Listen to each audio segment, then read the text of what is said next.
My name is Gala. In my video, I'm going to share an unusual oatmeal dessert. The taste is mild, sweet and sour and pudding-like consistency. For the recipe, we need just 4 simple ingredients. I'm mixing room temperature water with oatmeal. Shake well and leave for 1 hour. I used very fine zester to remove zest from lemon.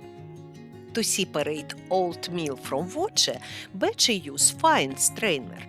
Water should be very milky consistency, as I show in the video. Now time to add ingredients: lemon zest, lemon juice and honey. On a medium heat, constantly stirring, bring to boil. After it thickening and looks will be like gravy, remove from heat. Let it cool off and place in refrigerator for 1 hour. The easiest way to use washed oatmeal to make overnight breakfast.